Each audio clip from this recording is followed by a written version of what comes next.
नमस्कार फ्रेंड्स, आज एक वैसे व्यक्तित्व का परिचय मैं आपको कराना चाहता हूं जो यूएनओ में हमारे XLRI जो प्राइड ऑफ इंडिया है उसका रिप्रेजेंटेशन किया है इन्होंने।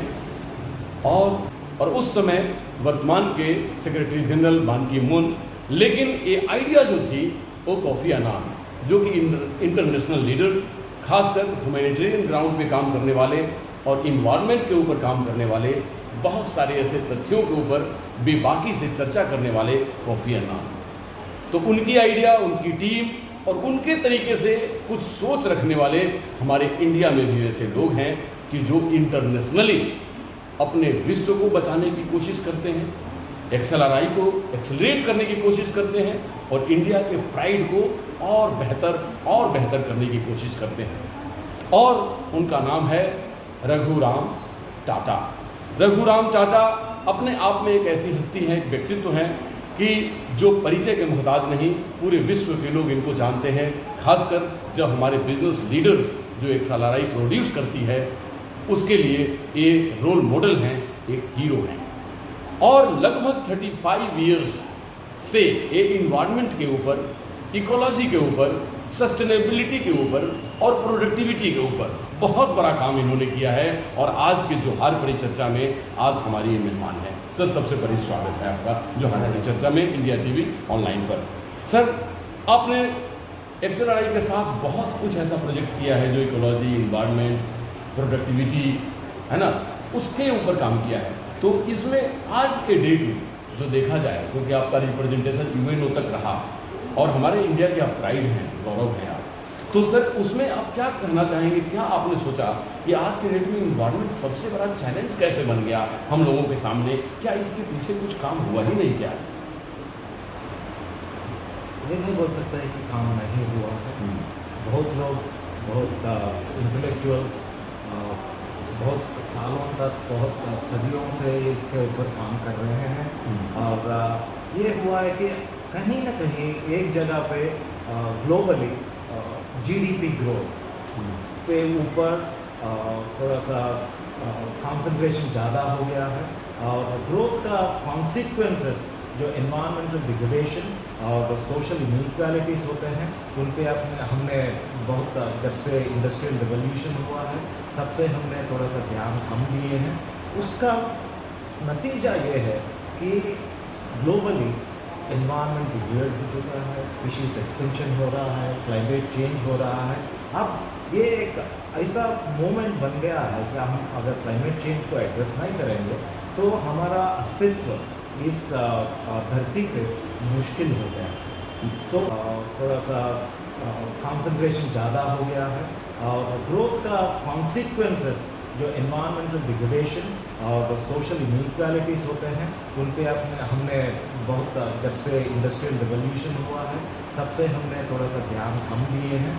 उसका नतीजा ये है कि ग्लोबली एनवायरनमेंट डिग्रेड हो चुका है, स्पीशीज एक्सटिंक्शन हो रहा है, क्लाइमेट चेंज हो रहा है।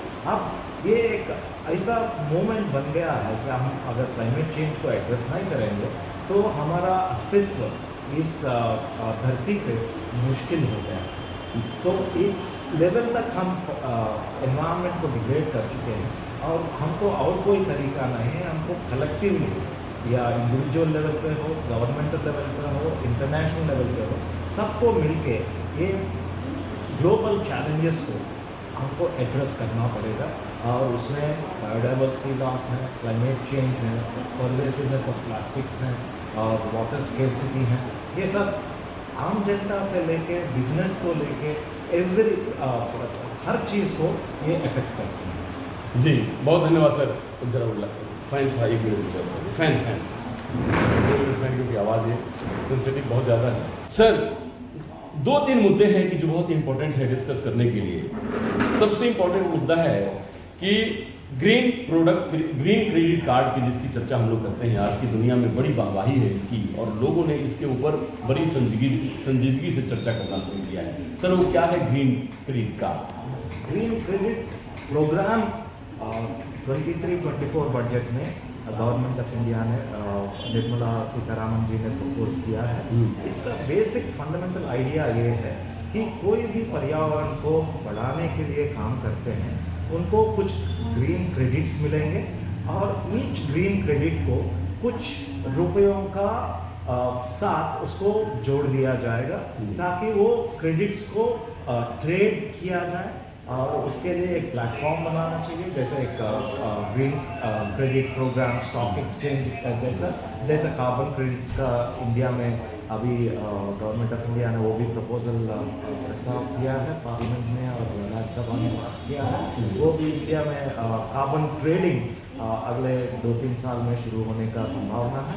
वैसा ही उसके साथ साथ ग्रीन क्रेडिट प्रोग्राम इसको भी कमर्शलाइज करने का बेसिक आइडिया है कि जो भी पर्यावरण बचा रहे हैं, जंगल को बचा रहे हैं, पानी बचा रहे हैं, वेस्ट अच्छी तरह से मैनेज कर रहे हैं, उनको ये क्रेडिट्स मिलेंगे और एक क्रेडिट्स का एक मॉनेटरी वैल्यू होगा ये रुपयों में 10 रुपया 20 रुपया 100 रुपया जितना भी जैसा मार्केट ट्रेंड्स होंगे उसके ऊपर होगा ताकि डायरेक्ट फाइनेंशियल बेनिफिट जो है जो पर्यावरण को हित में काम कर रहे हैं उनके पास पहुँचे। जी, ये बहुत अच्छा एक मौका होगा। जैसे अपना फॉरेस्ट कम्युनिटीज़ हैं वो इसको अच्छी तरह से इस्तेमाल कर सकते हैं फॉर एडिशनल रेवेन्यू जनरेशन और पानी बचा सकते हैं, बहुत कुछ कर सकते हैं और I am very optimistic that if implemented the right way this will create an opportunity for alleviating poverty particularly in the forest swing villages in the country। जी सर, बिल्कुल आपने ठीक कहा सर। लगभग 33-34 करोड़ आबादी पूरे हमारे हिंदुस्तान की फॉरेस्ट एरिया में रहती है और नदी के किनारे है और नदी की बहाव फॉरेस्ट के ऊपर 100% डिपेंडेंट है। सर, कार्बन ट्रेडिंग मूवमेंट हुआ या ग्रीन क्रेडिट कार्ड हुआ, ये बहुत ही बड़ा मैजिक है हमारे उन सब लोगों के लिए जिससे कि हमारे फॉरेस्ट्री इकोलॉजी और हमारे पूरा इकोलॉजी सिस्टम को एक बहुत बड़ा बल मिलेगा। सर, आपने बहुत बड़ा काम उस पर किया है, इकोलॉजी को और बाकी सारी चीज़ों को आपने बिल्कुल उन विलेजर्स को जो वन क्षेत्र में रहते हैं, वनवासियों के बीच, वनवासियों के इकोनॉमी, वनवासियों के लाइवलीहुड से जोड़ दिया है। सर, आपने बहुत बड़ा कमाल कर दिया है। तो सर, इस चीज़ को जो आपने प्रेजेंट किया गवर्नमेंट ऑफ इंडिया को, जो आपने आइडिया दी या गवर्नमेंट ऑफ इंडिया जो उस आइडिया को इम्प्लीमेंट करने जा रही है, ड्राफ्टिंग चल रही है उसके ऊपर, कुछ उसके ऊपर क्या कहना चाहेंगे? ये क्यों आज जरूरी है?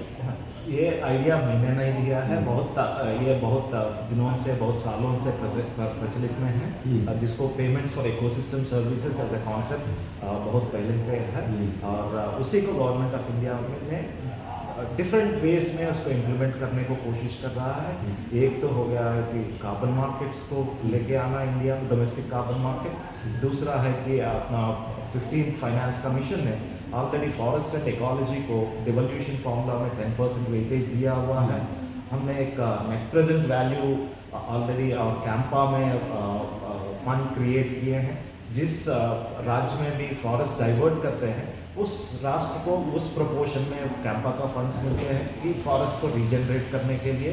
और ये सब बहुत पॉलिसीज बहुत हैं और उनका a good policy is one which gets implemented. तो हमको इंस्टीट्यूशनल कैपेसिटी बिल्डिंग करना चाहिए और ये बेनिफिट्स जो भी हो रहे हैं end user grass roots level तक पहुँचते हैं। That is very important. जब तक ये बेनिफिट्स ग्रास रूट्स लेवल और जो जंगल से जुड़े हुए हैं उन लोगों तक नहीं पहुंचते हैं तो जंगल को बचाना या बायोडायवर्सिटी को बचाना मुश्किल है। सर, आपने बिल्कुल ठीक कहा। सर, अब बिल्कुल लास्ट नोट में हैं हम। सर, आपने बिल्कुल ठीक कहा और आपके जैसे लोग जब लीडर होंगे हमारे इन्वायरमेंट के और इकोलॉजी के तो ग्रास रूट लेवल पे गवर्नमेंट को पहुंचना ही होगा क्योंकि अब नो वे आउट, कोई दूसरा रास्ता नहीं है। सर, लास्ट में हमारे यंग जनरेशन्स को, स्कूल गोइंग चिल्ड्रन को, खास करके उनके मन मस्तिष्क को किस तरह से आप टच बटन दबाना चाह रहे हैं इस इन्वायरमेंट और इकोलॉजी के लिए, क्योंकि वही एक आशा की किरण है पूरी दुनिया में? मेरे हिसाब से आज के बच्चे उल्टा हमको बड़ों को सिखा रहे हैं। ये बहुत बड़ी बात है। उनको जो स्कूल में जागरूकता मिल रहा है, उनका एनवायरमेंटल साइंसेस का जो कोर्स है उसमें बताया जाता है कि बिजली और पानी का बचत करो, कूड़ा कचरा मत फेंको, ये सब अपना पेरेंट्स को सिखा रहे हैं। I think that is going to be the biggest turning point in the world's history because the children of next generation are actually educating the earlier generations which were not so aware or concerned about the environment. I think I see a lot of positives. I think children, they're already much ahead in this game, and they will surely find ways of protecting our environment for us and for our future generations. जी thank you sir. आज की जो heart beat चर्चा में sir आपसे बात करके बहुत ही ज़्यादा इनोवेटिव आइडियाज़ और हमारे स्टूडेंट्स को खास करके स्कूल गोइंग चिल्ड्रंस के लिए एक बड़ा बेंचमार्क बना कि आप सभी लोग इकोलॉजी के प्रति इतना अच्छा काम किए हैं और करते जा रहे हैं। हम लोग हैट्स ऑफ आपके लिए, सैल्यूट है। आप इसी तरह कीप इट अप, लगातार चलते रहें। हमारा सहयोग मिलता रहेगा एक्सेल जमशेदपुर या फिर गवर्नमेंट ऑफ इंडिया या झारखंड गवर्नमेंट हमारे लिए बेस्ट अपॉर्चुनिटी रखती है और हम सभी लोग लायबल हैं और हम लोग सभी के लिए एक जिम्मेवारी है, चैलेंज है अपनी इकोलॉजी को बचाना, क्योंकि अगर वो बचता है पूरी मानवता बचती है, पूरी मानवता बचती है, तब आपका इनोवेशन और आपकी इनोवेटिव आइडिया बचते हैं। नमस्कार, डॉक्टर अनुशर्मा की तरफ।